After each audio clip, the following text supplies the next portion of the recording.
Stratagème premier, ou l'extension.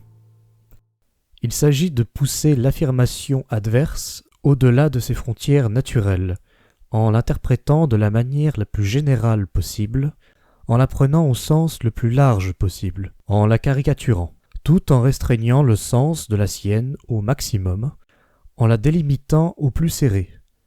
De fait, plus une affirmation est générale, plus elle prêtera le flanc aux attaques. En guise de parade, on pourra définir précisément le champ de discussion, ou punctus, ou l'état de la controverse, ou status controversiae. Premier exemple. Je dis, dans le domaine dramatique, les Anglais se classent au premier rang des nations. L'adversaire tente un contre-exemple. Il est de notoriété publique qu'ils ne valent pas grand-chose en musique et donc en opéra. Je coupe court, rappelant que le terme dramatique ne recouvre pas le champ musical, mais uniquement la tragédie et la comédie. Ce dont il avait bien évidemment tout à fait conscience, essayant simplement de généraliser mon affirmation, de telle sorte qu'elle vienne s'appliquer à tout type de représentation scénique, et donc à l'opéra, et donc à la musique, avant de pouvoir m'infliger le coup de grâce. À l'inverse, on préservera sa position en la réduisant plus que prévu, pour peu que la formulation utilisée le permette. Deuxième exemple. A dit « La paix de 1814 a rendu leur indépendance à toutes les villes hanséatiques allemandes. » B rétorque que Danzig, à cette occasion, a justement perdu l'indépendance que lui avait octroyée Napoléon. A s'en tire ainsi. J'ai bien dit toutes les villes hanséatiques allemandes. Danzig était polonaise. Aristote fait déjà mention de ce stratagème, dans la topique 8. Troisième exemple. Lamarck, dans sa philosophie zoologique, affirme que les polypes sont dépourvus de sensibilité parce qu'ils n'ont pas de nerfs.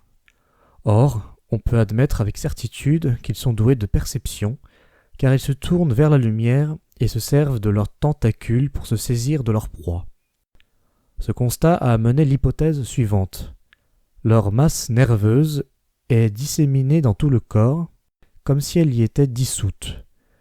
Il apparaît en effet qu'ils peuvent éprouver des sensations, malgré l'absence d'organes sensoriels spécifiques. Lamarck, pour contrer cette hypothèse qui réfuterait la sienne, a recours à la dialectique en disant « Or, avec une pareille supposition, on pourrait dire que l'hydre a, dans tous les points de son corps, tous les organes de l'animal le plus parfait, et par conséquent que chaque point du corps de ce polype voit, entend, distingue les odeurs, perçoit les saveurs, etc. Mais en outre, qu'il a des idées, qu'il forme des jugements, qu'il pense, en un mot qu'il raisonne. Chaque molécule du corps de l'hydre, ou de tout autre polype, serait elle seule un animal parfait, et l'hydre elle-même serait un animal plus parfait encore que l'homme, puisque chacune de ces molécules équivaudrait, en complément d'organisation et de faculté, à un individu entier de l'espèce humaine. Il n'y a pas de raison pour refuser d'étendre le même raisonnement à la monade, le plus imparfait des animaux connus, et ensuite pour cesser de l'appliquer aux végétaux mêmes, qui jouissent aussi de la vie. Le recours à de tels stratagèmes dialectiques trahit l'auteur dans sa secrète conviction d'avoir tort. La proposition initiale disait « Leur corps entier est sensible à la lumière », remplissant ainsi une fonction similaire à celle d'un nerf.